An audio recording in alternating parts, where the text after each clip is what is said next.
شاہ عبد القادر نے کیا. اچھا. میں نے بھی اسی ترجمے کو اختیار کیا ہے. وہ بن دیکھے ایمان لاتے ہیں. یعنی اس دنیا میں ہمارے لیے علم کی کیا صورتیں ہیں ان پر ایک نظر ڈالنی چاہیے. علم کی ایک صورت جس کے بارے میں کسی زیادہ بحث کی گنجائش نہیں ہوتی وہ علم بالحواس ہے. یعنی اللہ تعالیٰ نے ہمیں آنکھیں دی ہیں، کان دیے ہیں، چھونے کے لیے ہاتھ دیے ہیں، بہت سی چیزیں ہیں کہ جن تک ہماری رسائی اس لحاظ سے براہ راست ہو جاتی ہے. یہ جو سائنسی علوم ہیں ان کی ایجادات سے کیا ہوا ہے، ہمارے حواس کی قوت بہت بڑھ گئی. یعنی ہمارے کان ایک خاص حد تک سنتے تھے، اب ہم بہت دور کی آوازیں سن لیتے ہیں. ہماری آنکھیں ایک خاص حد تک دیکھتی تھیں، اب ہم نوری سالوں کے فاصلے پر دیکھنے کے قابل ہو گئے ہیں. تو ہمارے حواس کی قوت بہت بڑھ گئی ہے. اور اس قوت کو بڑھانے کا باعث کیا چیز بنی ہے؟ یعنی یوں نہیں ہے کہ انسان کے اندر کوئی تبدیلی آ گئی ہے، آلات ایجاد کر لیے گئے ہیں. یعنی وہ ذرائع پیدا ہو گئے ہیں کہ جن سے ہم اپنی رسائی بہت دور تک بڑھا لیتے ہیں. اصل کے لحاظ سے دیکھا جائے تو وہی علم بالحواس ہے. یعنی ہمیں جو چیزیں اللہ تعالیٰ نے عطا فرمائی ہیں اور قرآن میں اس کو بڑی نعمت قرار دیا ہے، یہ ہماری آنکھیں، یہ ہمارے کان، یہ ہماری سوچنے سمجھنے اور چیزوں کو اخذ کرنے کی صلاحیت. تو اگر آپ غور کریں تو اس کو ایک لفظ میں اس طرح ادا کیا جا سکتا ہے کہ ہمارے علم کا بہت بڑا حصہ ہمارے تجربے اور مشاہدے پر مبنی ہے. یعنی ہم چیزوں کو مشاہدے میں لاتے ہیں، جب وہ ہمارے مشاہدے میں آ جاتی ہیں اور پھر بار بار تجربے سے گزرتی ہیں تو وہ ہمارا علم بن جاتی ہیں. اسی کو آپ آگے بڑھ کے یوں کہتے ہیں کہ جب کچھ چیزیں ہمارے تجربے میں بار بار آتی ہیں تو پھر استقراء کے نتیجے میں، انڈکشن کے نتیجے میں وہ عالمگیر صداقتیں بھی بن جاتی ہیں.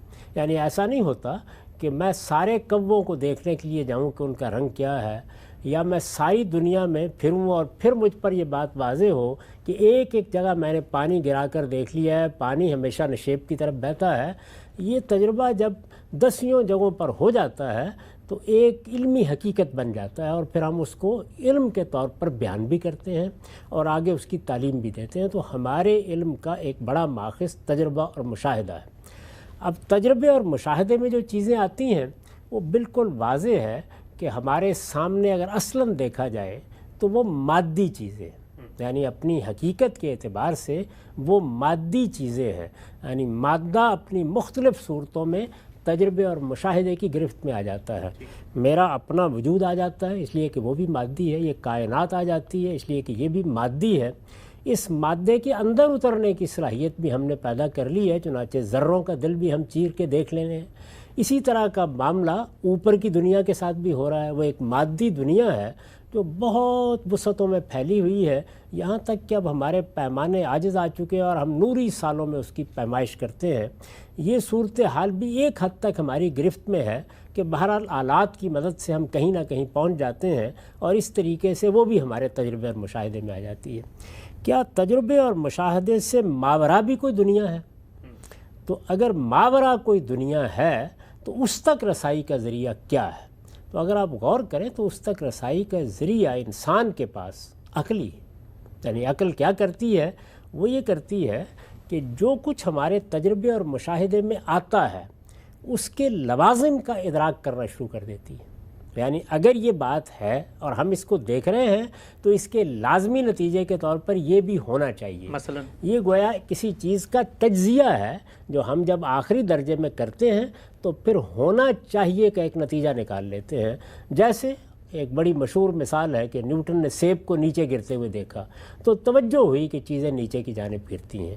احساس ہوا کہ ہم اوپر کی طرف جاتے ہیں تو یہ ایک مشکل ہوتی ہے، ہم نیچے اتر رہے ہوتے ہیں تو اس میں آسانی ہوتی ہے. تو یہ چیزوں کا نیچے کی طرف گرنا یہ ظاہر ہے کہ تجربہ بھی ہے اور مشاہدہ بھی ہے. اب اس سے ایک نتیجہ نکالا گیا کہ کوئی قوت ہے جو اس کو کھینچتی ہے. اب ظاہر ہے کہ وہ قوت کوئی اساطیری قوت بھی ہو سکتی، آپ عقلی لحاظ سے کوئی اندازہ بھی کر سکتے ہیں، لیکن یہ سب کچھ تو جواب ہے، وہ صحیح بھی ہو سکتا ہے، غلط بھی ہو سکتا ہے. یہ سوال عقل نے پیدا کر دیا ہے کہ کوئی قوت ہونی چاہیے جو چیزوں کو نیچے کی جانب کھینچے.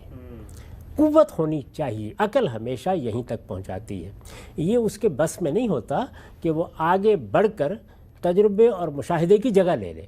جو چیز تجربے اور مشاہدے سے ہم نے جاننی ہے وہ تو تجربے اور مشاہدے سے جانیں گے. کوئی چیز عین الیقین بنے گی تو وہ ہمارے تجربے اور مشاہدے میں آنے کے بعد ہی بنے گی. لیکن اس جگہ ہمیں عقل پہنچا دیتی ہے. اگر آپ غور کریں تو ہمارے جتنے مفروضے بنتے ہیں جن کی پھر ہم تحقیق کرتے ہیں، اسی طرح سے جتنے ہم نتائج نکالتے ہیں، جتنی چیزوں کو ہم اکٹھا کر کے ان کا کوئی نتیجہ اخذ کر لیتے ہیں، وہ سب ایک عقلی عمل ہوتا ہے. تو اس دنیا سے ماوراء جو کچھ بھی ہے اس کا تصور کرنے کے لیے عقل دنیا کا تجربہ کرتی ہے، مشاہدات سے گزرتی ہے. تجربات اور مشاہدات کی بنیاد پر اس دنیا میں جو کچھ ہمارے تجربے اور مشاہدے میں آ رہا ہے اس کی بنیاد پر ایک رائے قائم کرتی ہے، پھر اس کے عقلی نتائج بتاتی ہے. تو یہ عقلی نتائج ہیں جن کو انفرنس یا استنباط کہا جاتا ہے. یہ عقلی نتائج یہ ہیں در حقیقت جو مذہبیات کی بنیاد بنتے ہیں. یعنی جس طریقے سے اچھے فلسفے میں ہمیں توجہ دلائی جاتی ہے کہ ہم اپنے احوال کا اس مادی دنیا کا تجربہ اور مشاہدہ کرنے کے بعد عقلی نتائج نکالیں. وہ عقلی نتائج ہیں جن کی بنیاد پر اچھا فلسفہ وجود میں آتا ہے. ہم اپنی سماجی حالت کا مطالعہ کرتے ہیں تو اس سے کچھ نتیجے نکالتے ہیں. انسانوں کے سیاسی تعامل کا مطالعہ کرتے ہیں، اس سے کچھ نتیجے نکالتے ہیں. یہ دیکھ لیجئے نا کہ سیاسی تعامل کا مطالعہ کر کے ہی ہمیں یہ اندازہ ہوا کہ کس طرح سے ایک سیاسی نظم انسان کی ضرورت بن جاتا ہے، کس طرح وہ فطرت کا تقاضا بن جاتا ہے. پھر اس کے لحاظ سے ہمیں کس طرح ایک نظم کی ضرورت پڑ جاتی ہے، پھر اس نظم کے لیے ہمیں ایک حکمران کی ضرورت پڑ جاتی ہے. اسی طرح سماجی معاملات کا بھی ہم جائزہ لیتے ہیں کہ یہ مرد ہے، یہ عورت ہے، ان کے درمیان یہ تعلق پیدا ہو رہا ہے، اس تعلق کے نتیجے میں اولاد ہوتی ہے. تو ہم اس سے پھر انفر کرتے ہیں کہ کوئی نظم ہونا چاہیے جو اس سارے معاملے کو اصول میں تقسیم کر دے. یہ جو آپ نے سائنس میں دیکھا کچھ قوانین دریافت کر لیے جاتے ہیں، تو قوانین تو تجربے اور مشاہدے میں نہیں آتے. قوانین عقلی دریافت کرتی ہے. یعنی وہ دیکھتی ہے کہ چیزیں ایک طریقے سے علت و معلول کے رشتے میں نتیجہ خیز ہو رہی ہیں، اور ان کی نتیجہ خیزی کو سامنے رکھ کر وہ یہ نتیجہ نکال لیتی ہے کہ یہ اصل میں اس قانون کے مطابق کام کر رہی ہیں. تو پھر آپ دیکھتے ہیں کہ وہ سائنس کے قوانین بن جاتے ہیں. یہ عقلی استنباط ہے. تو عقلی استنباط ہے جس کو اللہ تعالیٰ بھی انسان کو اپنے وجود سے متعارف کرانے کے لیے استعمال کرتے ہیں. قرآن مجید میں جب استدلال کیا گیا ہے تو اس کائنات کے مشاہدات ہی کی طرف توجہ دلائی گئی ہے. یعنی زمین کو دیکھو، آسمان کو دیکھو، یہ تمہارے سامنے اونٹ کھڑا ہے، اس کو دیکھو، ان پہاڑوں کو دیکھو، یہ دیکھو کہ سمندر میں لہریں اٹھ رہی ہیں، یہ دیکھو کہ کشتی چل رہی ہے. تو یہ کیا ہے؟ یہ وہی تجربات و مشاہدات کی ایک دنیا ہے جس کو قرآن مجید بھی ہمارے سامنے کھولتا ہے. جب آپ سائنسی طریقے سے نئی معلومات حاصل کرتے ہیں تو بعض اوقات اس دنیا کے یہی حقائق جو بڑے سادہ حقائق ہیں، ایک دہقان کو بھی نظر آ رہے ہیں، صحرا نشین کو بھی نظر آ رہے ہیں، وہ سائنسی تحقیقات کے نتیجے میں بڑے غیر معمولی اور پیچیدہ عالم ہمارے سامنے کھولتے چلے جاتے ہیں. تو یہ دنیا ہے جس کا مشاہدہ کرنے کے بعد، تجربہ کرنے کے بعد پھر توجہ دلائی جاتی ہے کہ ذرا دیکھو کہ کیا یہ آپ سے آپ بن گئی ہے. اب ظاہر ہے کہ ایک سوال ہے نا سامنے رکھا جاتا ہے، تو کس کو کہتے ہیں دیکھو؟ عقل کو کہتے ہیں کہ دیکھو. یعنی جہاں تک میرا تعلق ہے میں تو اشیائی کو دیکھوں گا، لیکن پھر میرے اندر جو اللہ تعالیٰ نے عقل رکھی ہے اس کو سامنے رکھ کر یہ سوال کیا جاتا ہے کہ ہم خلقوا من غیر شیء، کیا یہ ایسے ہی بن گئے ہیں؟ ہم الخالقون. اچھا، دوسرا سوال یہ ہو سکتا ہے کہ نہیں، اس دنیا کے اندر ایک باشعور ہستی انسان ہے، یہ یہاں پر صدیوں سے موجود ہے، بلکہ ہزاروں سالوں سے موجود ہے. تو کیا بعید ہے پیچھے مڑ کے دیکھیں کہ ہم نے ہی یہ دنیا بنا ڈالی ہو؟ تو قرآن نے دونوں سوالات سامنے رکھ کر اس کو ایک سوالیہ نشان کے ساتھ چھوڑ دیا. یعنی غور کرو اس بات کے اوپر کہ یہ دنیا جس کو تم دیکھ رہے ہو، یہ مادہ جسے تم دیکھ رہے ہو، یہ نفس جس کی کار فرمائیاں دیکھ رہے ہو، یہ تمہارے مشاہدے میں آ رہا ہے. تو یہ خیال کرو کہ یہ سب کیا ہے. یعنی کیا یہ آپ سے آپ وجود میں آ سکتا ہے، اور کیا یہ خود اپنا خالق ہو سکتا ہے؟ تو دونوں سوال سامنے رکھ دیے. اس کا نتیجہ نکالنا ہے. کون نتیجہ نکالے گا؟ عقل نکالے گی. تو عقلی استدلال پر مذہب کے تمام استدلال کی بنا رکھی گئی ہے. یہ عقلی استدلال آپ کو کہاں پہنچاتا ہے؟ یہ یہاں پہنچاتا ہے کہ ایک عاقل انسان کو ہر چیز کو دیکھنے کا تقاضا نہیں کرنا چاہیے. دیکھ کر تو بیل بھی مان لیتے ہیں. انسان کا کام یہ ہے کہ وہ سائنس کے قوانین دریافت کرے، وہ فلسفے کے نتائج نکالے، وہ سماج کا مطالعہ کر کے اس کے قوانین دریافت کرے، وہ سیاسی عمل کے قوانین دریافت کرے. یہ ساری چیزیں کیسے دریافت ہوتی ہیں؟ تجربے اور مشاہدے کے ماورا دیکھنے سے. اور اس میں جو نتیجہ نکلتا ہے وہ یہ ہوتا ہے کہ ایسا ہونا چاہیے. بس مذہبیات میں ہوتا کیا ہے کہ ہونا چاہیے تک آپ کو عقل لے جاتی ہے، یہ ہے. اس کا جواب پھر انبیاء علیہم السلام دیتے ہیں. اس کو قرآن مجید کہتا ہے ایمان بالغیب، یعنی اس چیز پہ اصرار نہ کرو کہ دیکھیں گے تو مانیں گے. یہاں چونکہ یہود کو سامنے رکھ کر بات کی جا رہی ہے تو یہ معلوم ہے کہ جب موسیٰ علیہ السلام نے اپنی قوم کو چاہا تو ان کے اندر سے کچھ لوگ اٹھ کھڑے ہوئے. ایسا نہیں کہ پوری قوم نے یہ سوال کیا تھا، کچھ لوگوں نے یہ کہا کہ ارے اللہ جہرا، ہمیں آپ اللہ کو دکھائیے اس کے بعد مانیں گے. تو یہ بتایا گیا کہ یہ ممکن نہیں ہے. تمہیں جس امتحان میں ڈالا گیا ہے وہ عقل کا امتحان ہے. تم نے ماورا میں دیکھنا ہے. پیغمبروں نے تمہارے سامنے ایک نتیجہ رکھ دیا ہے، تمہیں اب یہ تجزیہ کر کے دیکھنا ہے کہ کیا یہ نتیجہ تمہارے تجربے اور مشاہدے کے نتائج سے موافقت رکھتا ہے، کیا یہ تمہارے ہونا چاہیے کو ہے میں بدل رہا ہے. تو یہ قرآن مجید کا استدلال ہے. اس استدلال کو سامنے رکھ کر قرآن ایمان بالغیب کی تعبیر اختیار کرتا ہے. اس کا یہ مطلب نہیں ہے کہ تم بے جانے بوجھے بے سمجھے کسی غیب کو مان لو جو تمہیں نظر نہیں آ رہا ہے. اس کا مطلب یہ ہے کہ جو کچھ تمہیں نظر آ رہا ہے اس سے ماورا جو غیب ہے اس کے بارے میں اس بات پر اصرار نہ کرو کہ دیکھ کر مانو گے. عقلی نتائج کی بنیاد پر بھی چیزیں مانی جاتی ہیں اور اصلی علم یہی ہے اور انسان کا شرف یہی ہے کہ وہ چیزوں کو اس طرح مانے. یہ دنیا جس پہ وہ قادر مطلق ہے، جس کی مرضی کے بغیر پتہ بھی نہیں ہلتا، اومنی پوٹنٹ ہے، یہ دنیا چل کیسے رہی ہے؟ اور اس دنیا کا حال کیا ہے؟ 45,000 بچے جو 10 سال کی عمر سے کم تھے وہ غزہ میں مرے. بھوک سے کالا ہانڈی میں بچے مرتے ہیں اور ڈپتھیریا سے مرتے ہیں. ڈپتھیریا عجیب مرض ہے، گلے میں جالی مرنا شروع ہوتی ہے، بچہ نیلا ہو جاتا ہے، غریب کا بچہ، اس لیے کہ وہ پاس رات میں. یہ قادر مطلق ہے جو چاہے کر دے. اس سے آپ دعائیں مانگتے ہیں ہماری یہ کام کر دے وہ کر دے، تو اس کا مطلب ڈے ٹو ڈے لائف میں وہ انٹرفیئر کرتا ہے اور یہ دیکھ رہا ہے. وہ اگر وہ واقعی بھی ہے فار ڈسکشن سیک، تو میں جب دنیا دیکھتا ہوں تو میرے دل میں اس کے لیے کوئی عزت نہیں پیدا ہوتی. یہ کیا کر رہے ہو تم پورے آل پاورفل ہو، اومنی پوٹنٹ ہو، اومنی پریزنٹ ہو. تم تو وہاں غزہ میں رہے ہوگے نا، تم ہر جگہ ہو. تم دیکھ رہے تھے کہ بچے کی کیسے دھچیاں اڑ رہی، تم دیکھ رہے تھے اور تم چاہتے ہو میں تمہاری پرستش کروں گا، تم ہو بھی. ارے یار اس کے اچھے تو ہمارے چیف پرائم منسٹر ہیں، کچھ تو خیال کرتے ہیں. آپ کس کی عبادت کر رہے ہیں اگر وہ ہے بھی؟ یہ دنیا ناانصافی سے، ظلم سے، جبر سے، تشدد سے بھری ہوئی. اور آپ یہ مت کہیے گا کہ وہ دیکھ رہا ہے اور وہ بتائے گا ایک دن. اگر وہ دیکھ رہا ہے اور انٹرفیئر نہیں کرتا تو آپ دعا کیوں مانگتے؟ آپ کہتے ہیں میرا یہ کام کرا دے. اس کے مطلب ہے وہ دخل دے سکتا ہے، وہ آپ کو نوکری دلوا سکتا ہے، بھلے دوسرے آدمی کو نہ ملے، مگر آپ کا کام کر دے گا چونکہ آپ نے دعا مانگی ہے. تو جب وہ آپ کو نوکری دلا سکتا ہے، لڑکی کی شادی کر سکتا ہے، بیٹے کو گرین کارڈ دلوا سکتا ہے، تو کم سے کم یہ جو مر رہے ہیں بچے ان کو روک دے، کچھ تو کرے. مجھے تو دنیا میں اس دنیا کا کوئی مالک ہے، اس کا اومنی پوٹنٹ کوئی رولر ہے، اور یہ دنیا ایسی چل رہی ہے. میں تو چاہوں گا کہ بھائی نہ ہو، اگر ہو تو بڑی شرمندگی کی بات ہے. ہم سے پہلا نقطہ جو پیش کیا جاتا ہے وہ یہ کہ اس دنیا کے اندر ظلم ہوتا ہے، ناانصافی ہوتی ہے، جبر ہوتا ہے، لوگوں پہ پرسیکیوشن کی جاتی ہے. اگر کوئی خدا ہے، جس خدا کو ہم مانتے ہیں، تو وہ خاموش کیوں بیٹھا ہوا ہے؟ ظلم کرنے والے کا ہاتھ کیوں نہیں پکڑتا؟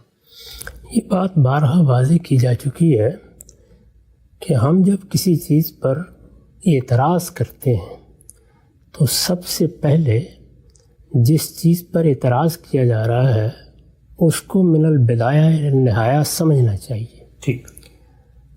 ہم جب اللہ تعالیٰ کو مانتے ہیں تو ظاہر ہے کہ پیغمبروں کی خبر کے نتیجے میں مانتے ہیں.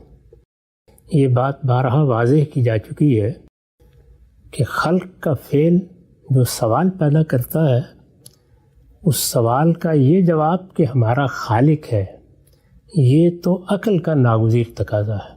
اس سے کم پر عقل مطمئن ہی نہیں ہو سکتی.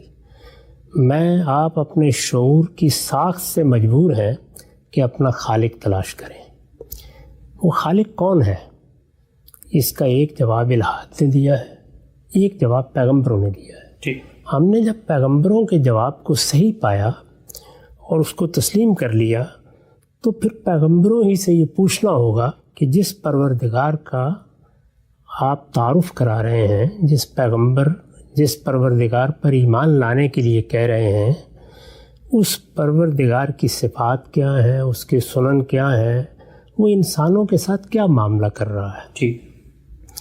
ظاہر ہے کہ یہ بڑی اہم بات ہے کہ کیا وہ اس کائنات کو بنانے کے بعد انسان جیسی باشعور مخلوق کو تخلیق کرنے کے بعد کہیں آرام کر رہا ہے یا اس کا ہم سے کوئی تعلق پیدا ہوتا ہے؟ وہ تعلق پیدا ہوتا ہے تو وہ کس نوعیت کا ہے؟ تو پیغمبروں نے جس طرح ہمیں ذات باری کا تعارف کرایا ہے، یہ بتایا ہے کہ اس کائنات کا اور تمہارا ایک ہی خالق ہے، وہ خالق علیم و حکیم ہستی ہے، اس پر تم ایمان لاتے ہو تو ایک دن تمہیں اس سے ملاقات کا شرف بھی حاصل ہوگا، تم اس کی بارگاہ میں پیش کیے جاؤ گے۔ جب پیغمبروں نے یہ تعارف کرایا ہے تو ساتھ ہی یہ بھی بتایا ہے کہ یہ دنیا جس میں ہم پیدا ہوتے ہیں اور پھر مر جاتے ہیں، یہ دنیا کس مقصد سے بنائی گئی ہے؟ انہوں نے یہ بتایا ہے کہ اس دنیا میں ابتلاء کا قانون کار فرما ہے۔ اس دنیا میں انسان، اسی طرح ہمیں خبر دی گئی ہے کہ جنات ہیں، یہ دونوں مخلوقات مکلف مخلوقات ہیں، یعنی ان کو شعور دیا گیا ہے، یہ خیر و شر کو پہچانتے ہیں، اور ان کو دنیا میں یہ دنیا جو اس وقت ہمارے سامنے ہے، اس دنیا میں امتحان کے لیے بھیجا گیا ہے۔ اللہ تعالیٰ کی اس اسکیم کو کوئی شخص نہیں مانتا، وہ ایک الگ چیز ہے، لیکن اس کو مان لینے کے بعد پھر اس اسکیم کے لازمی تقاضوں کو بھی ماننا ہوگا۔ عقل کا طریقہ یہ ہے کہ جب آپ کسی بنیاد کو تسلیم کر لیتے ہیں تو اس کے لوازم کو مانے بغیر کوئی چارہ نہیں ہوتا۔ اگر یہ دنیا آزمائش کے لیے بنی ہے تو پھر کس چیز کی آزمائش ہے؟ ظاہر ہے ارادہ و اختیار کی۔ جس مخلوق کو آزمایا جا رہا ہے اس میں ارادہ و اختیار ہونا چاہیے۔ اگر ارادہ و اختیار ہے تو پھر اس کو مہلت ملنی چاہیے کہ اس پر عمل کرے۔ یعنی وہ ارادہ و اختیار کیا ہوا کہ جو دے دیا گیا ہے لیکن مجھے آزادی نہیں دی گئی کہ میں اس پر عمل کر سکوں۔ یہ آزادی دی جائے گی۔ اس آزادی کے لیے ضروری ہے کہ جتنی مہلت مجھے ملی ہے اس کے دوران میں میرا پروردگار بالعموم میرے معاملات میں مداخلت نہ کرے۔ چنانچہ اسی کو ملحوظ رکھا گیا ہے۔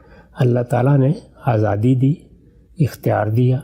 اس آزادی اور اختیار کے لازمی نتیجے کے طور پر ظلم بھی پیدا ہوتا ہے، عدوان بھی پیدا ہوتا ہے، انسان ایک دوسرے کا استحصال بھی کرتے ہیں، ان کو قوت حاصل ہوتی ہے تو وہ دوسروں کو دبا لینے کی کوشش بھی کرتے ہیں۔ ان کے اندر جو جبلتیں رکھی گئی ہیں، جیسے تفوق کی جبلت ہے، وہ قتل و غارت گری بھی برپا کر دیتی ہے۔ اسی طرح جن جبلتوں کی تسکین کے لیے تکاثر اور تنافس کی صلاحیت انہیں دی گئی ہے وہ بھی اپنا کام کرتی ہے۔ اس میں چوریاں بھی ہوتی ہیں، ڈاکے بھی پڑتے ہیں، لوگوں کی عصمت اور عزت پر بھی ہاتھ اٹھایا جاتا ہے۔ تو یہ ساری جتنی چیزیں ہیں یہ سب در حقیقت اس ارادہ و اختیار کا لازمی نتیجہ ہے۔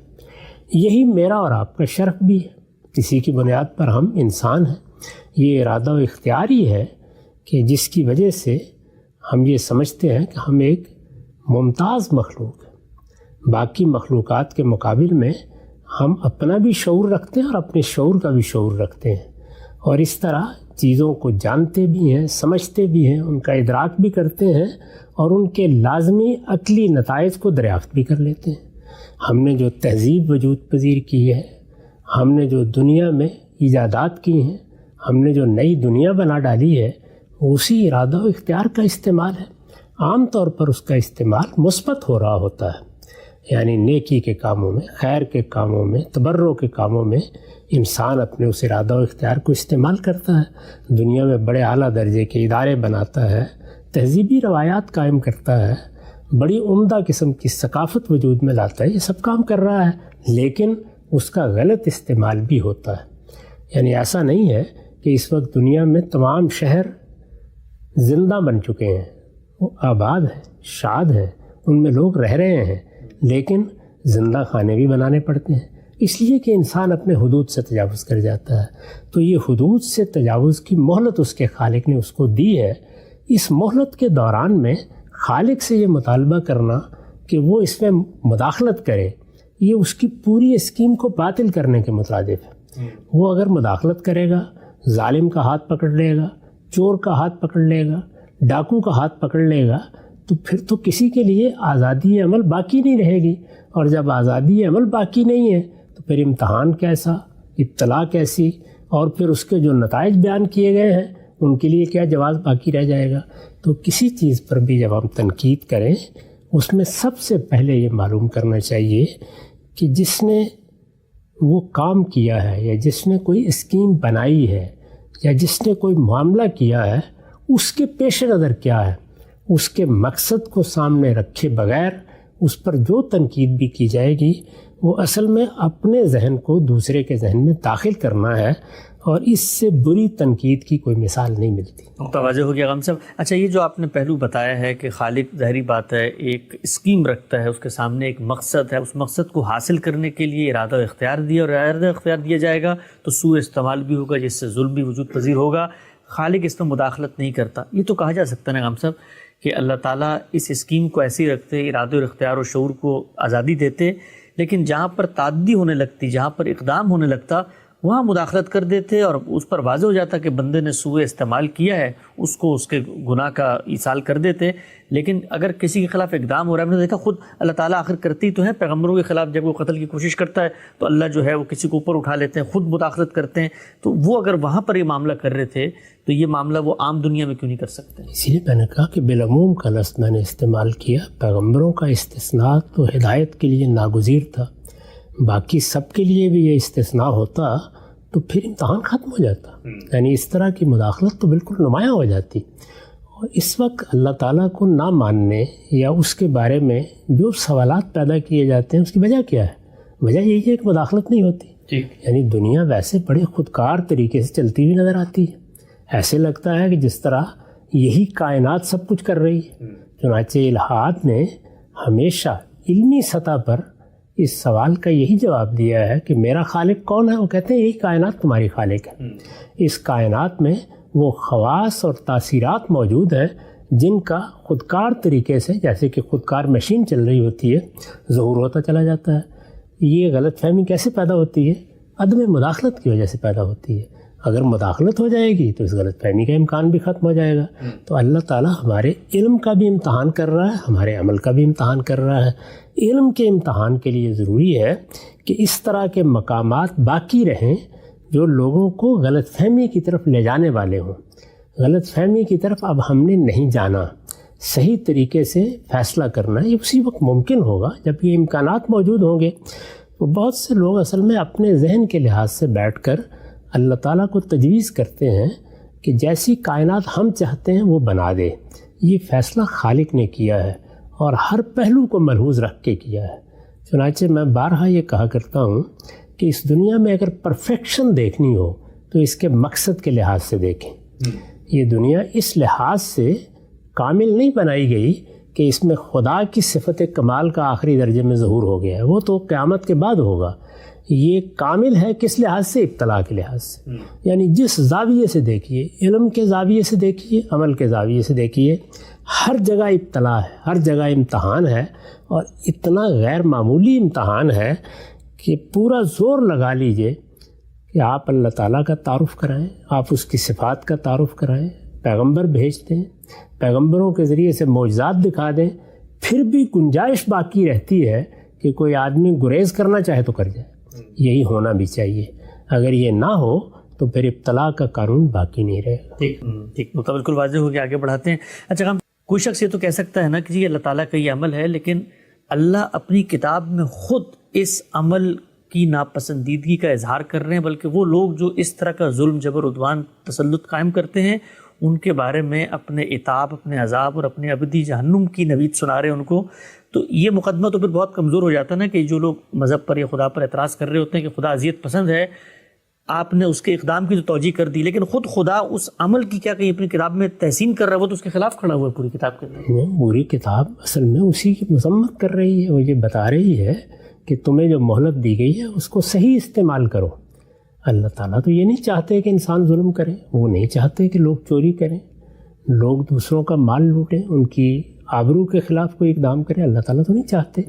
انسان کو آزادی دی گئی ہے تو اس مہلت کے عرصے میں یہ ان کی رضا نہیں ہے، ان کا اذن ہے۔ بہت اچھا۔ اور اذن کا مطلب یہ ہے کہ جو مہلت آپ کو دی گئی ہے وہ مہلت چونکہ ایک بڑے مقصد کے تحت دی گئی ہے، اس میں اللہ کی ایک بہت بڑی اسکیم ہے جس کو روبہ عمل ہونا ہے، اس میں کوئی ایسی مداخلت نہ کی جائے جو اصل اسکیم کو نقصان پہنچا دے۔ تو دنیا میں ابتلا کی اسکیم کو اپنی پوری شان کے ساتھ قائم رہنا چاہیے، یہ اللہ تعالیٰ کا منشا ہے۔ یہ جب ہم سمجھ لیتے ہیں اس کے بعد یہ کہ اللہ کی مرضی کیا ہے، اللہ کیا چاہتا ہے، وہ اس نے پیغمبروں کے ذریعے سے بتا دیا ہے۔ وہ تو یہ چاہتا ہے کہ ہمارے نہ ہاتھ سے کسی کو کوئی تکلیف پہنچے، نہ زبان سے کسی کو کوئی تکلیف پہنچے، ہم اللہ کے حقیقی بندے بن کر رہیں، ہم دنیا میں امن کے علمبردار ہوں، ہر شخص کو ہم سے خیر ملے، یہی چاہتا ہے۔ لیکن جس وقت انسان اپنے ارادے کو غلط استعمال کر کے ظلم یا عدوان پیدا کر دیتا ہے تو پھر اللہ تعالیٰ اس کو وعید بھی سناتے ہیں، اور ان ظالموں کے لیے یہ کہتے ہیں کہ میں پھر اس کا انتقام لوں گا۔ یعنی انتقام کا کیا مطلب ہے؟ اس میں بھی بعض لوگ اردو زبان کے لفظ کو سامنے رکھ کر تقریر شروع کر دیتے ہیں، اس کا مطلب ہے سزا دوں گا، بدلہ لیا جائے گا۔ بدلہ لیا جائے گا۔ یعنی اگر تم نے کسی کے ساتھ ظلم کیا ہے، کسی پر زیادتی کی ہے، کسی کی جان مال آبرو کے خلاف کوئی اقدام کیا ہے تو میں اس کا بدلہ لوں گا۔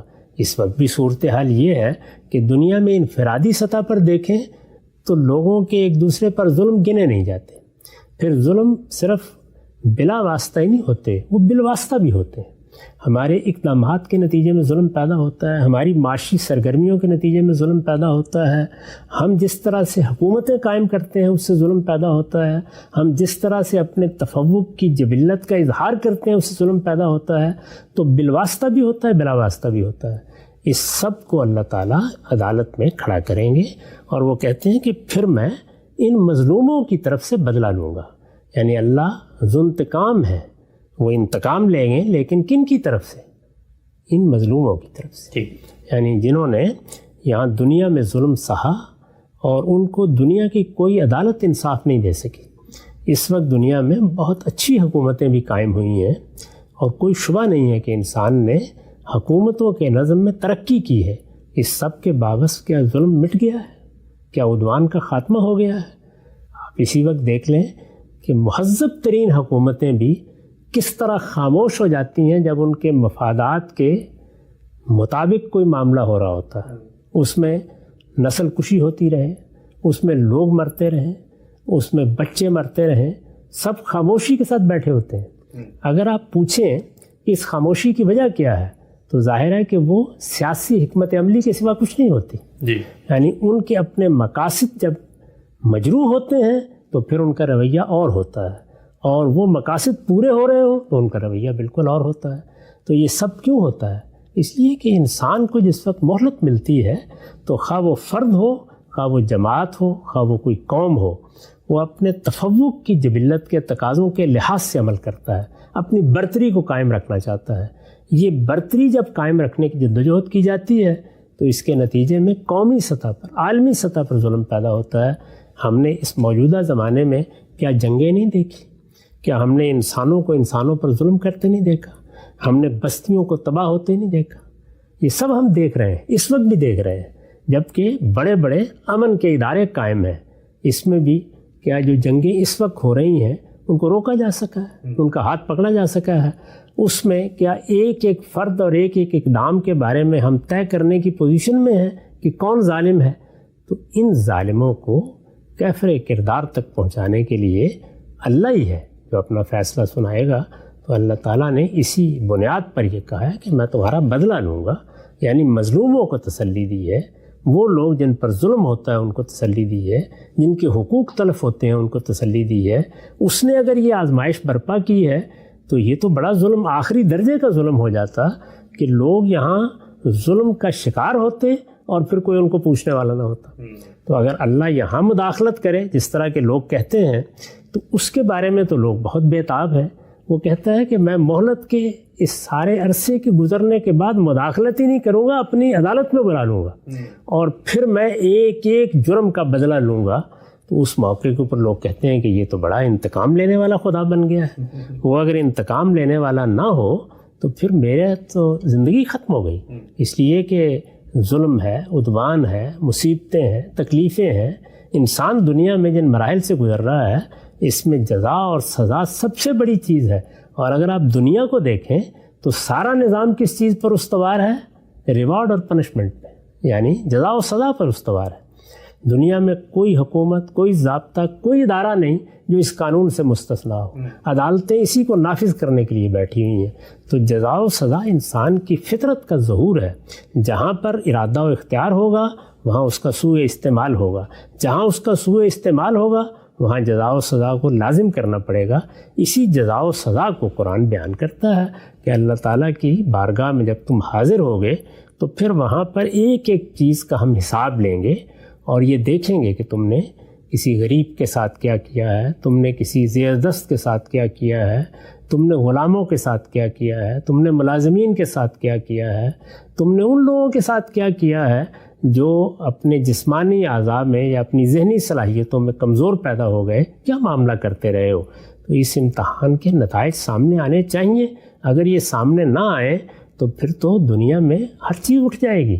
یعنی میرے لیے تو تاریکی ہے. اس کے بعد اگر انسان غور کرے تو اللہ تعالیٰ کے انتقام کو اگر آپ نکال دیں تو کچھ بھی باقی نہیں رہے. نقطہ بالکل واضح ہو گیا. ہم سے بہت دو خوبصورت باتیں سامنے آئیں کہ دنیا میں جو کچھ ظلم جبر تسلط کی چیزیں ہو رہی ہیں وہ خدا کے اذن سے ہیں, رضا سے نہیں ہے. اور اسی طریقے سے سیلف کنٹرڈکشن یہ ہوتی ہے کہ جب خدا وہاں پر بدلہ لینے کی بات کرتا ہے تو کہا جاتا ہے کہ بڑا ظالم جابر ہے, وہاں پر جلا دے گا لوگوں کو, اور مطالبہ یہ کیا جا رہا ہے کہ یہاں پر بدلہ لے, یعنی وہی کام یہاں پر کرے. سوال یہ پوچھا جاتا ہے کہ دعا کا ایک پورا کانسیپٹ ہے مذہبی روایت کے اندر, اور اللہ تعالیٰ یہ کہتے ہیں کہ کچھ بھی زمین پہ تمہیں چاہیے ہو تو مجھ سے مانگو, میں ہی ہوں جو دینے والا ہوں.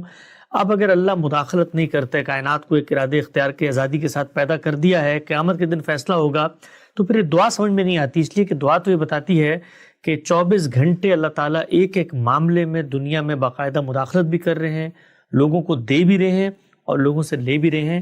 تو پھر اللہ کی اسکیم ابتلا میں دعا کہاں کھڑی ہوتی ہے؟ اس کا مداخلت سے کیا تعلق ہے؟ مداخلت کا مطلب تو یہ ہے کہ دنیا میں کوئی ظلم ہو رہا ہے, اللہ تعالیٰ ہاتھ پکڑ لے. اس وقت ہم دیکھ رہے ہیں کہ مسلمانوں میں سے ایک قوم ایک دوسری قوم سے نبرد آزما ہے. اس میں ہزاروں بچے مر رہے ہیں, اس میں گھر تباہ ہو رہے ہیں. پوری دنیا میں اس کی خبریں پڑھنے کے بعد انسان کا کلیجہ شک ہوتا ہے. ایک نسل کشی کی سی صورتحال نظر آتی ہے.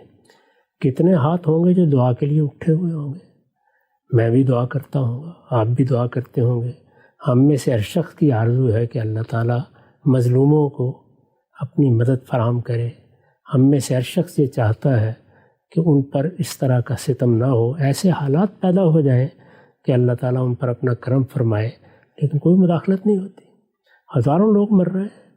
کتنے حوادث ہیں جن میں یہ سب ہوتا رہتا ہے. ہم پچھلے 50-60 سال سے سن رہے ہیں.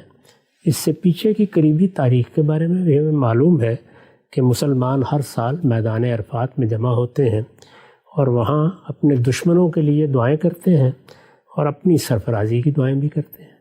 اعز الاسلام، انصر الاسلام، پروردگار اللہ مدد کرے، وہ عزت عطا فرمائے، یہ سب ہوتا ہے جی. لیکن ان میں سے کوئی دعا بھی مقبول نہیں ہوتی. تو اس وجہ سے مداخلت کا تو زیر بحث ہی نہیں ہے معاملہ. مداخلت تو ایک ایسا واقعہ ہوگا جب دنیا میں جو کچھ قانون کے مطابق، قاعدے کے مطابق ہو رہا ہے اور جس پر ایک حجاب ہے، اللہ تعالیٰ اس کو کسی وقت اٹھا دیں. میں نے یہ عرض کیا تھا کہ اس طرح کی مداخلت کبھی کبھی ہوتی ہے اور اس مداخلت کی نوعیت بھی طے ہے. یعنی قرآن مجید نے بتا دیا ہے کہ اللہ اپنے پیغمبر بھیجتا ہے اور اپنے پیغمبروں کے ذریعے سے حجت تمام کر دیتا ہے، پھر اس کے بعد وہ فیصلہ سناتا ہے. اس کو اس نے بیان بھی کر دیا ہے کہ یہ موقع ہوتا ہے جب لوگوں کا فیصلہ کیا جاتا ہے، یعنی وہی فیصلہ جو قیامت میں ہونا ہے وہ اس دنیا میں زمین پر کیا جاتا ہے، اور اس میں کوئی ادنا درجے کی بے انصافی نہیں ہوتی. وَهُمْ لَا يُظْلَمُونَ. اس کے معنی کیا ہے؟ اس کے معنی یہ ہے کہ اس وقت عدالت کا ظہور ہو جاتا ہے، اس وقت حق اور باطل کو الگ کر دیا جاتا ہے، اس وقت ظالم اور مظلوم کو الگ کر دیا جاتا ہے. تو مداخلت اس کو کہیں گے. دعا کا تعلق معلق امور سے ہے، یعنی اس دنیا میں اللہ تعالیٰ نے کچھ قانون قاعدے بنا رکھے ہیں، وہ قضائے مبرم ہے، ان میں کوئی تبدیلی نہیں ہو سکتی. مجھے اللہ تعالیٰ نے ایک صورت دے دی، اس صورت کے ساتھ پیدا کر دیا. میرے والدین ہیں، اللہ کے فیصلے ہی سے ہوا کہ میں ان والدین کے گھر میں پیدا ہوں. میرا ایک خاندان ہے، میرے لیے ایک ملک کا انتخاب ہوا، اس میں کچھ مواقع ہیں جو میرے گرد و پیش رہے. میرے اساتذہ، میرے معاشی حالات، میرے والدین کے معاشی حالات، یہ جتنی چیزیں ہیں ان میں سے ہر چیز پہلے سے طے تھی. مجھے اس کے اندر اپنے لیے راہ نکالنی تھی. پھر خود میرے لیے کچھ قوانین ہیں، فلاں معاملے میں محنت کرنی ہے، فلاں معاملے میں جدوجہد کرنی ہے، فلاں کے لیے تیاری کرنی ہے، فلاں کے لیے علم سیکھنا ہے، فلاں کے لیے ہنر سیکھنا ہے، وہ بھی طے شدہ امور ہے. اس میں بعض چیزیں ایسی ہیں کہ جہاں نتائج معلق ہوتے ہیں، یعنی ایک بندے کے لیے اللہ تعالیٰ نے کیا نعمتیں دی ہیں ان کو متعین طریقے سے اس کی زندگی سے متعلق کر دیا گیا ہے، وہ تو عموم میں اس کو حاصل ہے، جیسے میں نے ان چیزوں کا ذکر کیا. لیکن آگے ایک بہت بڑا دائرہ ایسا ہوتا ہے جس میں امکانات کی دنیا ہے. امکانات کی اس دنیا میں ہم یہ دیکھتے ہیں کہ بندہ اپنے رب سے مانگتا ہے. چنانچہ معلق معاملات جنہیں کہا جاتا ہے، یعنی وہ معاملات جن میں اللہ نے پہلے ہی سے یہ بات طے کر رکھی ہے کہ بندہ مانگے گا تو میں یہ چیز دے دوں گا، نہیں مانگے گا تو نہیں دوں گا.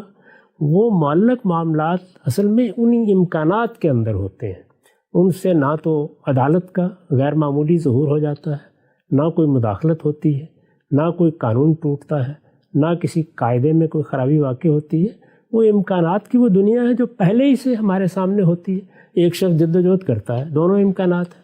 ایک یہ کہ جد و جہد کامیاب ہو جائے، ایک یہ کہ ناکام ہو، دونوں امکانات موجود ہیں. یعنی ایسا نہیں ہے کہ پہلے ایک قاعدہ آ رہا تھا، مداخلت کر کے تبدیل کر دیا گیا. جد و جہد کے کامیاب ہونے کی مثالیں بھی موجود ہیں، ناکام ہونے کی مثالیں بھی موجود ہیں. ایک آدمی علم حاصل کرتا ہے، اس سے بعض نتائج متوقع ہوتے ہیں، وہ نکل آتے ہیں، نہیں بھی نکلتے. ایک شخص ہنر سیکھتا ہے، اس سے بھی بعض نتائج متعلق ہوتے ہیں، بعض اوقات سامنے آ جاتے ہیں، بعض اوقات سامنے نہیں آتے. تو اس امکانات میں اب بندے کو کیا ملنا ہے، یعنی نتیجہ کیا نکلنا چاہیے، وہ دعا کرتا ہے، اللہ سے مانگتا ہے. جو چیز اسی اعتبار سے معلق ہوتی ہے کہ بندہ مانگے گا تو دے دوں گا، وہ مل جاتی ہے. یہ تو اللہ تعالیٰ نے کہیں بھی نہیں کہا کہ جو مانگو گے میں دے دوں گا. یہ کہا ہے کہ مجھ سے ہی مانگو، اور جب مانگو گے وہ اگر میری حکمت کے مطابق ہوگا، وہ اگر دنیا میں میرے قانون کے لحاظ سے صحیح ہوگا، اگر وہ تمہارے لیے بھی اچھا ہوگا تو میں دے دوں گا. اتنی بات کہی گئی ہے، اس سے زائد کوئی بات نہ قرآن میں ہے نہ حدیث میں ہے. اب مجھے تو چونکہ یہ معلوم نہیں ہے کہ میرے لیے کیا چیزیں معلق رکھی گئی ہیں، تو میں ایک بندہ مومن کی حیثیت سے اللہ سے دعا کرتا رہتا ہوں. میں نے ابھی مثالیں دی، سب دعا کر رہے ہیں کہ اس وقت فلاں فلاں جگہ پر ظلم ہو رہا ہے، پروردگار اس ظلم کا ہاتھ پکڑ لے. سب دعا کر رہے ہیں پروردگار مسلمانوں کو ان کی پرانی عظمت لوٹا دے. بہت دعائیں کر رہے ہیں لوگ، یہ ساری دعائیں ہوتی رہتی ہیں. لیکن اللہ ان دعاؤں کو اسی وقت سنتا ہے جب ایک اس کے قانون کے دائرے میں ہوتی ہیں، جس سے ابتلا کا حجاب کبھی دور نہیں ہوتا، اور جو امکانات میں معلق چیزوں میں اللہ کے فیصلے کی صورت میں صادر ہو جاتی ہیں. یہ جو مثال میں نے دی تھی کہ سیدنا موسیٰ علیہ السلام کے لیے یہ پردہ اٹھایا گیا، کارکنان قضاء و قدر کیا کر رہے ہیں، اس میں اگر دیکھیں تو جن لوگوں کے متعلق وہ چیزیں تھیں ان کو تو وہم میں بھی نہیں آیا ہوگا کہ یہاں کو مداخلت ہو گئی. یعنی وہ شخص جس کی کشتی توڑ دی گئی، ملاح، وہ یہی خیال کر رہا ہوگا کہ میں ادھر جا رہا ہوں، آگے کوئی خبر ہے کہ بادشاہ کشتیاں پکڑ رہا ہے، کچھ بیچارہ ہو سکتا ہے متردد بھی ہو، کوئی ذہن میں بات بھی ہو، اچانک کشتی کا ایک تختہ ٹوٹ گیا، اور بعد میں سوچتا ہوگا کہ اچھا ہی ہو گیا، یہ کشتی کا تختہ ٹوٹ گیا اور اس کے نتیجے میں میری کشتی بچ گئی. اسی طرح کا معاملہ بچے کا ہے. وہاں اللہ تعالیٰ نے کوئی والدین کو تو یہ بات نہیں بتائی، البتہ سیدنا موسیٰ کو یہ بات سمجھائی گئی کہ اللہ تعالیٰ جو فیصلے بھی پس پردہ کر رہا ہے یا اس کے فرشتے جس تقدیر کا نفاذ کر رہے ہیں وہ سب چیزیں ایک حکمت پر مبنی ہوتی ہیں. اس کے بعض حصے تمہیں دکھا دیے گئے ہیں. اس کے آگے بھی دسیوں سوالات ہیں لیکن یہ ضروری نہیں کہ ان کے جوابات یہاں دیے جائیں. انسان کو اپنے حدود علم میں رہ کر معاملات کو سمجھنا بھی ہے, دیکھنا بھی ہے. نہ ابتلا کا قانون کبھی ختم ہوتا ہے الا یہ کہ پروردگار کسی موقع پر اس کے نتائج اس طرح دکھا دے جس طرح کہ وہ رسولوں کی بعثت کے بعد دکھاتا ہے. ٹھیک, نقطہ واضح ہو گیا. اچھا, ہم صاحب دعا کے بارے میں خود جو ہماری الہامی روایت ہے, مذہبی روایت ہے, اس میں بتایا جاتا ہے جی خاص اوقات ہیں, مقبولیت کے اوقات ہیں. رات کو اگر آپ سو کے اٹھتے ہیں, تہجد میں اللہ تعالیٰ سے مانگتے ہیں, اس میں ہو سکتا ہے مل جائیں. تو اگر یہ سارا معاملہ اس جانب سے ہوتا ہے اور اس جانب سے دیکھا جاتا ہے کہ آپ کے لیے اچھا ہے, خدا کی اسکیم کے مطابق ہے, آپ نے اس کے لیے جدوجہد کر دی ہے, تو پھر یہ بتانے کی کیا ضرورت ہے کہ جی خاص وقت میں مانگو گے تو اللہ کی رحمت متوجہ ہو جائے گی؟ یہ اللہ کی رحمت تو متوجہ ہوتی ہے, ہر وقت ہی متوجہ ہوتی ہے, اور خاص اوقات میں بندے کی طرف خاص طور پر متوجہ ہوتی ہے. اس میں بندے کو ترغیب دی جاتی ہے کہ وہ اپنے رب سے اپنے تعلق کو استوار کرے. یعنی مسئلہ یہاں پر لین دین کا نہیں ہے, اصل مسئلہ یہ ہے کہ وہ میرا پروردگار ہے, میرا رب ہے, میرا مالک ہے, مجھے اس کی طرف رجوع کرنا ہے, وہ میرے ایمان کا لازمی تقاضا ہے. اس رجوع کے لیے کچھ اوقات ہیں جو پیغمبر بتا دیتے ہیں جن میں خاص طور پر بندے کی طرف التفات ہوتا ہے. وہ اوقات ایسے ہیں جس میں آپ ذرا مشقت کر کے اللہ کی طرف رجوع کرتے ہیں تو آپ کی طرف سے جو ہونا ہے ہو جاتا ہے. آپ مانگتے ہیں اور اللہ تعالیٰ ان چیزوں کو قبول بھی فرما لیتے ہیں جو آپ کے لیے درست ہوتی ہیں اور جو پہلے سے معلق ہے کہ بندہ مانگے گا تو میں اس کو دے دوں گا, اسی قانون کے مطابق ملتی ہیں. یہ بات تو تب ہوتی ہے جب یہ کہا جاتا کہ جو کوئی بندہ مومن مانگے گا ہم مداخلت کے لیے آ جائیں گے. ایسا تو ہوتا ہی نہیں ہے.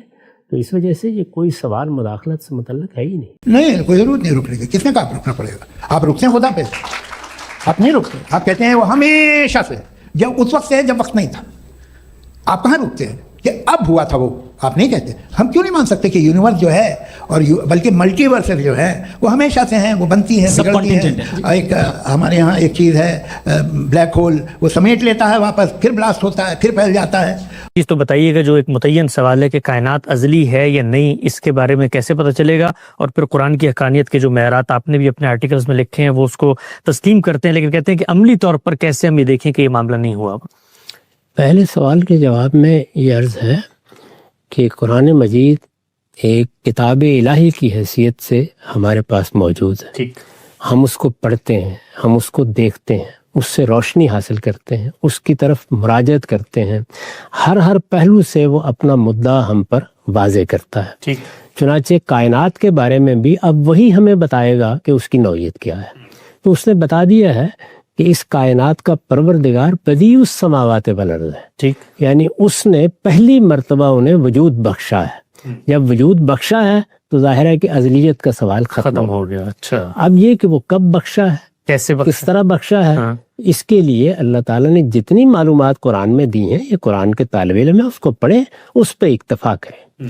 یعنی کچھ وہ چیزیں ہیں جو اس دنیا میں ہم سمجھ سکتے ہیں, اور وہ چیزیں زیادہ تر وہ ہیں جو ہمارے مشاہدے میں آتی ہیں, یا ہم اپنے ظاہری حواس سے ان کے ساتھ ربط پیدا کرتے ہیں یا باطنی حواس سے ربط پیدا کرتے ہیں. یہ کائنات کب بنی یہ ہماری گرفت میں نہیں ہے, اس میں اندازے ہی لگائے جا سکتے ہیں. تو اللہ تعالیٰ نے ہمیں خبر دے دی ہے, یہ بتا دیا ہے کہ وہ بدیع السماوات والارض ہے, اس نے ان کو خلق کیا ہے. تو ظاہر ہے کہ یہ بیان ہی بتا رہا ہے کہ ازلیت کا سوال تو ختم ہو گیا. یعنی یہ کسی وقت میں بنائی گئی ہیں, ان کو پروردگار نے وجود بخشا ہے اور یہ عدم سے وجود میں آئی ہیں, یعنی یہ نہیں تھی وجود میں آ گئی ہیں. یہ بات واضح کر دی ہے اور اپنے بارے میں بتا دی ہے کہ هو الاول والآخر. تو اس خبر ہی کو ہمیں اب قبول کرنا ہے. رہی یہ بات کہ ہم کسی دوسرے ذریعے سے اس کو جان سکیں, وہ ہمارے لیے نہ ممکن ہے نہ وہ ذریعہ کہیں ہمیں میسر ہو سکتا ہے. یہ تو ان کے پہلے سوال کا جواب ہو گیا. دوسرے سوال کے جواب میں ان سے یہ گزارش کروں گا کہ وہ تینوں چیزیں جو میں نے بیان کی ہیں اور انہوں نے اس کو پڑھ لیا ہے, ان کو ایک ایک کر کے دیکھیں. یعنی رسالت مآب صلی اللہ علیہ وسلم نے جب اس قرآن کو پیش کیا آپ کی پوری زندگی ہم تک منتقل ہو گئی ہے. یعنی یہ معلوم ہو گیا ہے کہ اس سے پہلے آپ کی مصروفیات کیا تھیں، عرب آپ کو کیسے دیکھتے تھے، اپنے علاقے میں آپ کی حیثیت کیا تھی، آپ سے کیا چیزیں پہلے صادر ہوئیں، کیا صادر نہیں ہوئیں. تو ہم اس کی تاریخ کو بھی بہت آسانی کے ساتھ دیکھ سکتے ہیں. پھر جب قرآن ہمارے پاس آ گیا ہے تو ہم یہ دیکھ سکتے ہیں کہ اس میں جو باتیں بیان کی گئی ہیں کیا اس میں کوئی اختلاف ہے، کیا کوئی تضاد ہے، کیا اس کے نظام فکر میں کوئی خلل دکھایا جا سکتا ہے. تو یہ چیز ہے کہ دیکھتے رہتے ہیں، یعنی اس کو بار بار دیکھتے رہنا چاہیے، اہل علم کی مدد سے اس کو سمجھنا چاہیے.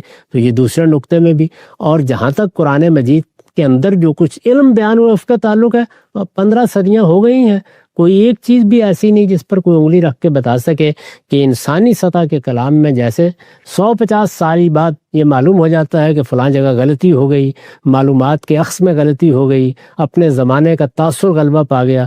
تو قرآن مجید کو اس زاویے سے بھی دیکھتے رہیں اور پڑھتے رہیں. جب اس کو پڑھتے رہیں گے تو وہ اپنے باطن سے بھی بول کر انہیں بتائے گا کہ وہ اللہ کی کتاب ہے، اس میں ان کو خدا بولتا ہوا نظر آ جائے. سبحان اللہ. بہت سوچیے کہ یہ جو پھیل رہی ہے کائنات، یہ کہاں پھیل رہی ہے، یہ کہاں جا رہی ہے، اور یہ پھیل کیوں رہی ہے؟ ارے بنا لی تھی تم نے، رکو بھیا کافی ہے. یہ پھیل کیوں رہی ہے؟ یہ اور کون سی کائنات جسے میں دوربین سے دیکھتا ہوں تو 2 بلین لائٹ ایئر پہ ہے، اس سے میرا کوئی واسطہ ہی نہیں ہے. 2 بلین ایئر یعنی اگر میں 80,000 مائلز پر سیکنڈ سے چلوں تو 20 کروڑ سال میں وہاں پہنچ جاؤں گا. اس کی ضرورت کیا تھی؟ یہ دنیا، یہ کائنات تو انسان اشرف المخلوقات کے لیے بنائی گئی نا. قرآن مجید نے اس دنیا کا، یہ دنیا جو اس وقت ہمارے گرد و پیش میں ہے، اس کا ایک تعارف کرایا ہے. پہلے اس نے یہ بتایا ہے کہ یہ دنیا ابدی ہے، یہ ہمیشہ رہے گی، یہ ہمیشہ کے لیے بنا دی گئی ہے. اس کو میں نے فنا ہونے کے لیے نہیں بنایا. یہ جو کائنات آپ کو نظر آ رہی ہے، اتنی بڑی کائنات کہ جو اب نوری سالوں میں بھی، لائٹ ایئرز میں بھی ہماری گرفت میں نہیں آتی، قرآن یہ بتاتا ہے کہ یہ ساری کائنات یہ ابدی ہے، ہمیشہ کے لیے بنا دی گئی ہے، یہ کبھی ختم نہیں ہوگی. وہ یہ کہتا ہے کہ یہ اس لیے بنائی گئی ہے کہ میں نے اپنی بنائی ہوئی مخلوقات کو اس میں ہمیشہ کے لیے آباد کرنے کا فیصلہ کیا. ان کو ختم کرنے کے لیے نہیں، مارنے کے لیے نہیں، ہمیشہ کی زندگی دے کر ان کو اس دنیا میں بسانے کا فیصلہ کیا. گویا دونوں باتیں طے ہیں. یہ دنیا ہمیشہ کے لیے ہے، یہ کبھی ختم نہیں ہوگی. یہ کائنات ہمیشہ کے لیے ہے، یہ کبھی ختم نہیں ہوگی. انسان، جن، فرشتے ہمیشہ کے لیے بنا دیے گئے ہیں، یہ کبھی نہیں مریں گے. تینوں مخلوقات اس کائنات میں ہمیشہ رہیں گی. یہ دوسرا مقدمہ ہے. تیسرا یہ ہے کہ پھر ہم تو مرتے ہیں. تو یہ بتایا گیا ہے کہ یہ جو زندگی تمہیں دی گئی ہے یہ عارضی زندگی ہے. یہ زندگی، یہ 50 سال 60 سال کی زندگی، یہ اطلاع کے لیے ہے. اس میں اس ہمیشہ کی کائنات کے لیے اور اس میں بسانے کے لیے لوگوں کا انتخاب کر رہا ہوں. لوگوں کو ان میں سے میں چن رہا ہوں، اور اس انتخاب میں تمہیں بھی کامیاب ہونا ہے، جنات کو بھی کامیاب ہونا ہے. دونوں کو اس امتحان میں ڈال دیا گیا ہے. تو قرآن یہ بتاتا ہے کہ موجودہ دنیا کو سمجھنا چاہتے ہو تو ابتلاء کے اصول پر سمجھو. کائنات کو سمجھنا چاہتے ہو تو دوام کے، ہمیشگی کے اصول پر سمجھو. وہ اپنی اصل کے لحاظ سے کامل ہے. ابتلاء کے لیے اس میں نقائص پیدا کر دیے گئے ہیں امتحان کے لیے. تو موجودہ عارضی زندگی، یہ زندگی عارضی ہے، کائنات عارضی نہیں ہے. جب قیامت برپا ہوگی تو اس کائنات کو ختم نہیں کیا جائے گا، بلکہ ایک نئی شیپ دے دی جائے گی، ایک نئی دنیا میں بدل دیا جائے گا، اور اس کو اس دنیا کے، یعنی ہمیشہ کی دنیا کے لیے صحیح بنا دیا جائے گا. دیکھیے قرآن کے الفاظ ہیں، یوم تبدل الارض غیر الارض والسماوات. ہم انہی زمین اور آسمانوں کو اٹھائیں گے اور اٹھا کر ایک نئے زمین و آسمان میں بدل دیں گے. یہ نہیں کہا کہ یہ ختم ہو جائیں گے. البتہ زندگی یہاں فانی ہے اور یہ ایک وقت میں ختم ہوگی اور پھر نئی زندگی کی ابتدا ہو جائے گی. تو یہ دنیا ابتلاء کے اصول پر بنی ہے، اور اصلاً پوری کائنات وہ دوام کے اصول پر بنائی گئی ہے. لیکن اس دنیا میں داخل ہونے، کامیابی سے داخل ہونے کے لیے اس ابتلاء سے گزرنا ضروری ہے. چنانچہ ابتلاء کو سامنے رکھ کر، یا امتحان، ابتلاء عربی زبان میں امتحان کو کہتے ہیں، ابتلاء کے اصول کو سامنے رکھ کر اس دنیا میں بہت سے نقائص پیدا کر دیے گئے ہیں. یہ کامل نہیں رہی، اب ناقص ہو گئی ہے تاکہ امتحان لیا جا سکے.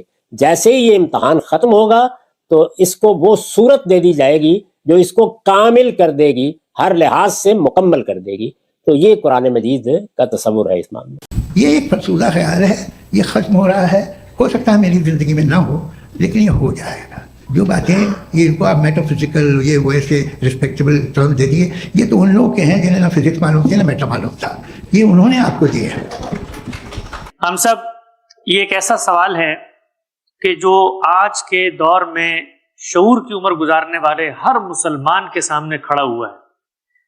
وہ یہ سوال اپنے دل کے کسی نہا گوشے میں رکھتا ہے، کہیں موقع ملے تو اس کا اظہار بھی کر دیتا ہے، لیکن ہمیشہ ڈرتا ہے کہ اگر میں نے یہ سوال پوچھ لیا تو لوگ میرے ایمان کے بارے میں شکوک و شبہات کا اظہار کریں گے.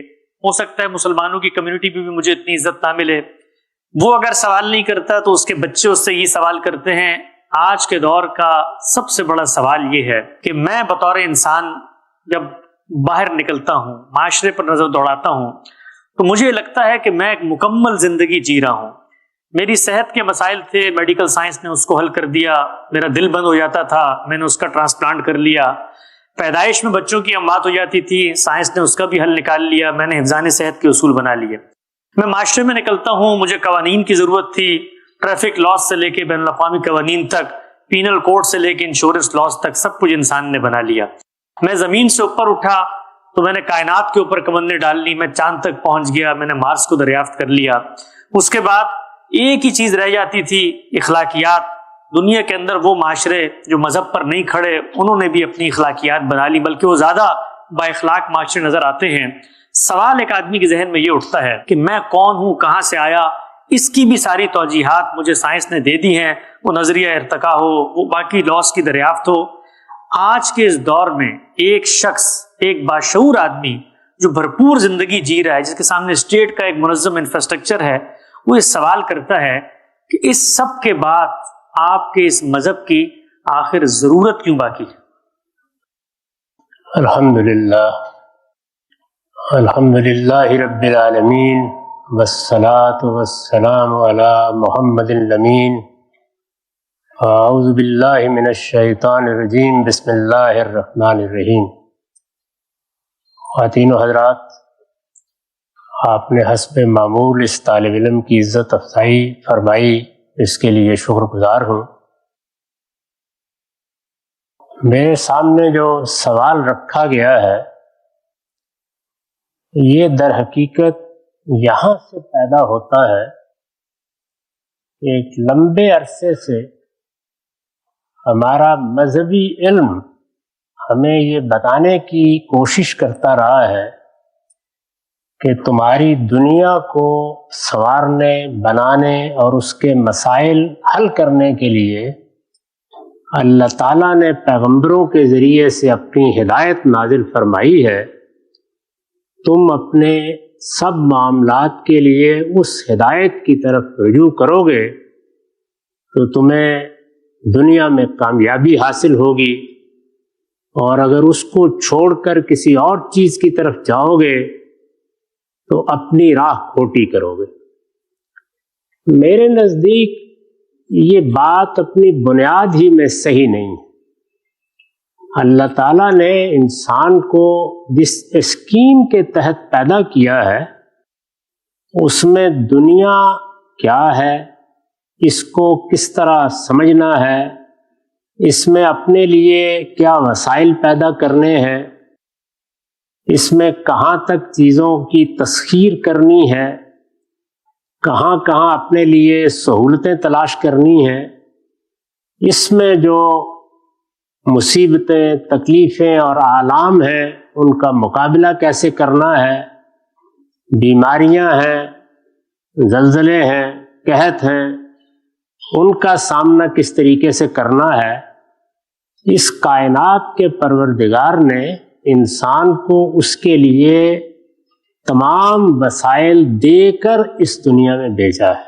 اس کو ایک شخصیت دی ہے، وہ شخصیت دوسرے تمام جانوروں سے اس لحاظ سے بالا تر شخصیت ہے کہ اس کو حصے جمالیات بھی ملی ہے، اس کو ایک حادثہ اخلاقی بھی ملا ہے، اور اس کو عقل جیسی نعمت ملی ہے جس کو کام میں لا کر وہ غاروں سے نکل کر اب اس نئی دنیا میں داخل ہو رہا ہے۔ وہ صرف یہ نہیں ہے کہ اس کائنات میں جیسے آیا تھا اسی طرح بیٹھا ہوا ہے، اس نے اپنے علم و عقل کو ترقی دے کر اپنے لیے بے شمار مواقع پیدا کر لیے ہیں، یہاں تک کہ اب اس کی قوت ایجاد اور قوت تخلیق فی الواقع معجزے دکھا رہی ہے۔ یہ سب اس کائنات کے پروردگار نے اس کے اندر رکھ دیا تھا،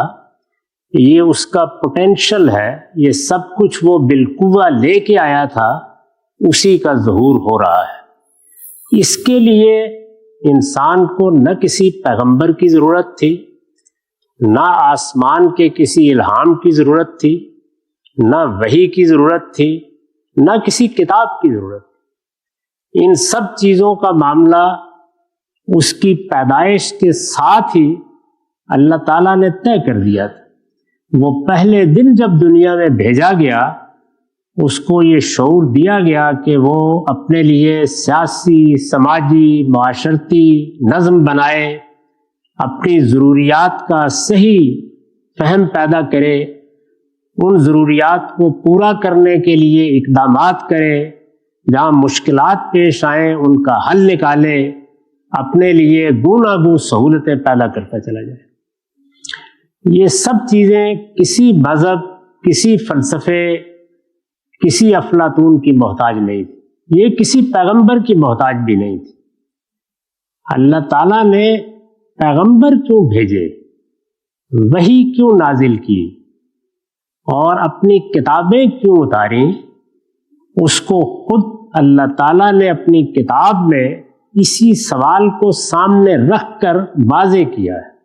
یہ بتایا ہے کہ انسان کا وہ مسئلہ جس کے بارے میں اس کو پہلے دن خبردار کیا گیا تھا، یعنی اس معاملے میں وہ خود رائے قائم کرنے کی پوزیشن میں نہیں تھا، سوالات اٹھا سکتا تھا، عقلی استدلال بھی کر سکتا تھا، لیکن واقعے کی حیثیت سے ان چیزوں کو نہیں جان سکتا تھا کہ وہ جب اس دنیا سے رخصت ہوگا تو کیا مر کر مٹی ہو جائے گا، کیا جب ہم اس کو سپرد خاک کر دیں گے تو وہ فی الواقع خاک کا حصہ بن جائے گا، یا اس کے بعد کوئی دوسری زندگی ہے۔ یہ وہ سوال تھا جس سوال کے بارے میں اللہ تعالیٰ نے پہلے دن اپنی طرف سے خبر دینے کا طریقہ اختیار کیا۔ چنانچہ یہ بتایا گیا ہے کہ جب پہلے انسان کو یعنی آدم و حوا کو شعور دیا گیا تو ساتھ ہی وہ اللہ کے مکالمے سے بھی شرف اندوز ہو گئے، اس کے ساتھ ہی اللہ تعالیٰ نے ان کے ساتھ کلام کر کے یہ بنیادی حقیقت بھی ان کو بتا دی۔ وہ بنیادی حقیقت کیا تھی؟ میں تمہارا پروردگار ہوں، میں تمہارا خالق ہوں، میں نے تمہیں بنایا ہے، میرے سامنے تمہیں ایک دن ملاقات کے لیے آنا ہے، اور یہ ملاقات جواب دہی کے اسلوب میں ہوگی۔ جواب دہی کی بنیاد اس دنیا کا ابتلا ہے۔ تمہیں اس دنیا میں اس لیے نہیں بھیجا گیا کہ یہاں ہر چیز تمہارے مطابق کر دی گئی ہے، تمہیں اس دنیا میں ابتلا سے گزرنا ہے۔ عربی زبان میں ابتلا کا مطلب ہے امتحان، آزمائش۔ اس اسکیم کے تحت تمہیں بھیجا گیا ہے، لہذا تیاری کرو۔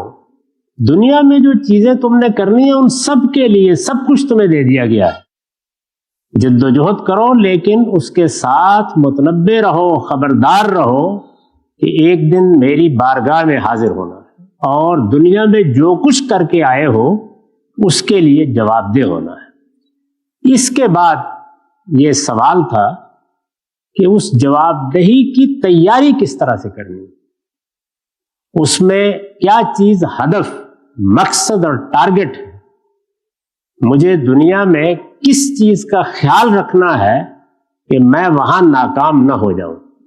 یہ مذہب کا موضوع ہے. اللہ نے وحی اس لیے کی تھی، پیغمبر اس لیے نازل کیے تھے، کتابیں اس لیے اتاری گئی تھی. چنانچہ یہ دیکھیے کہ سورہ بقرہ میں اس سوال کا جواب دیتے ہوئے یہ کہا ہے کہ ہم نے جب انسان کو پیدا کیا تو کان الناس امۃ واحدہ.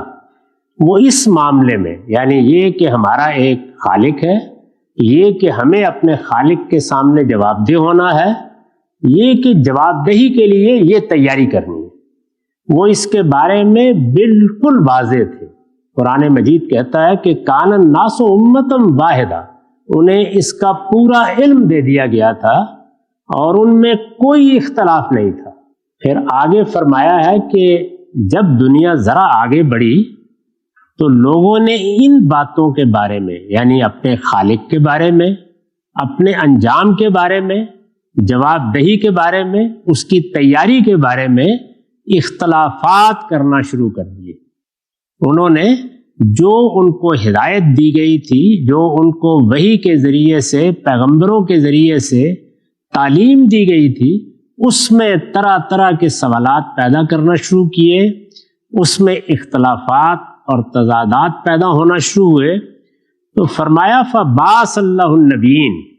اس کے بعد اللہ نے فیصلہ کیا کہ اگرچہ ہم نے آدم و حوا کو ساری ہدایت دے دی تھی، لیکن اب جب اختلافات پیدا ہو رہے ہیں تو پھر کچھ لوگوں کو انتخاب کر کے لوگوں کے لیے اس ہدایت کو دوبارہ پیش کرنا ضروری ہو گیا ہے. اس کے لیے فرمایا کہ ہم نے نبی بھیجے. اس لیے نہیں کہ وہ سماجی مسائل کا حل بتائیں، وہ معاشرتی مسائل کا حل بتائیں، وہ سیاسی مسائل کا حل بتائیں، وہ صحت کے مسائل حل کریں. فرمایا یہ مسئلہ پیدا ہوا، یعنی ان بنیادی حقائق کے بارے میں جب اختلافات پیدا ہوئے تو ہم نے پھر نبوت کا سلسلہ جاری کر دیا. ورنہ آدم و حوا کو جو کچھ بتا دیا گیا تھا، اگر اس میں اختلافات پیدا نہ ہوتے تو اس کی کوئی ضرورت ہی نہیں تھی. باقی معاملات کے لیے انسان کو سب کچھ دیا گیا تھا اور اس کے لیے وہ اپنی عقل کی حد تک خود مکتفی تھا، کفایت کرتی تھی. اختلافات ہوئے تو فبعث اللہ النبیین. ہم نے پھر نبیوں کا سلسلہ جاری کیا. کیا کرنے کے لیے؟ مبشرین و منذرین، تاکہ وہ دنیا میں جد و جہد کرنے والے، اپنی عقل سے نئی دنیایں پیدا کرنے والوں کو خبردار کر دیں کہ تمہیں ایک دن ہمارے پاس حاضر ہونا ہے. تو فرمایا مبشرین و منذرین. ان کو یہ ذمہ داری دی گئی کہ وہ اچھا رویہ اختیار کرنے والوں کو حاضری کے موقع پر، یعنی پروردگار خالق کے حضور میں حاضری کے موقع پر بشارت دیں اگر وہ کامیاب ہو جاتے ہیں، اور خبردار کریں کہ اگر وہاں ناکام ہوئے تو وہ ناکامی غیر معمولی ناکامی ہوگی، ابدی ناکامی ہوگی. تو اس کے لیے دو لفظ استعمال کیے، انذار اور بشارت. انذار کا مطلب ہے آخرت کے بارے میں خبردار کرنا، اور بشارت کا مطلب ہے وہاں اچھے انجام کی خوشخبری دینا. تو پیغمبر اس لیے بھیجے گئے. اس کے بعد آگے آیت کہتی ہے کہ یہ سوال پیدا کر سکتے ہو تم کہ پھر ہم نے کتابیں کیوں نازل کی ساتھ. تو فرمایا وَأَنزَلْنَا مَعَهُمُ الْكِتَابَ. ان کے ساتھ ہم نے کتابیں اس لیے نازل کی تاکہ لوگوں کے پاس ایک ریفرنس کی چیز آ جائے، لِيَحْكُمَ بَيْنَ النَّاسِ فِي مَا اخْتَلَفُوا فِيهِ. وہ جو اختلاف پیدا ہوا تھا اس میں جب کبھی فیصلہ کرنے کی ضرورت ہو تو وہ ہماری کتاب کی طرف رجوع کر کے فیصلہ حاصل کر سکے. تو اللہ تعالیٰ نے نبوت، وحی، پیغمبری اور کتابوں کے نزول کا یہ مقصد بیان کیا ہے. اگر تو یہ مقصد سائنس نے پورا کر دیا ہے، یہ مقصد علوم جدیدہ نے پورا کر دیا ہے، تاریخ کے ماہرین نے پورا کر دیا ہے، تو فارغ، آپ بھی فارغ، ہم بھی فارغ. اور اگر یہ مقصد پورا نہیں ہوا تو پھر مذہب ایک زندہ ضرورت ہے، تا وقت کہ انسان اس ضرورت ہی کا انکار کرے. وہ زندہ ضرورت آخری درجے میں محمد الرسول اللہ صلی اللہ علیہ وسلم نے پوری کی ہے، اور فیصلے کے لیے جو کتاب ان کو دی گئی وہ قرآن مجید ہے۔ یہ کتاب ہمارے لیے رہنمائی کا منبع ہے، لیکن کس چیز کی رہنمائی؟ یہ کہ ہمارا پروردگار کون ہے، اس کی صفات کیا ہیں، اس کا معاملہ کرنے کا طریقہ کیا ہے، اس نے کس قانون پر اس دنیا میں ہمیں بھیجا ہے، اس کی بارگاہ میں جب ہم واپس جائیں گے تو جواب دہی کس طرح ہونی ہے، اس جواب دہی کی تیاری کیا کرنی۔ یہ قرآن کا موضوع ہے، یہ پیغمبروں کا موضوع ہے، یہ دین کی دعوت ہے۔ وہ آپ کے ان مسائل کو حل کرنے کے لیے بھیجا ہی نہیں گیا جن کے لیے انسان کو بہت عقل دی گئی۔ تو اس لیے دین کو صحیح زاویے سے دیکھیے، اس کے بعد آپ کو اندازہ ہو جائے گا کہ دین کا موضوع ہماری زندگی نہیں ہے، اس کا موضوع ہماری موت ہے۔ سبحان اللہ۔ اور وہ مجھے بھی آنی ہے، آپ کو بھی آنی ہے۔ وہ ہمارے سب سے بڑے مسئلے کو ایڈریس کر رہا ہے۔ اے کاش ہم اس مسئلے کی اہمیت سمجھ سکیں۔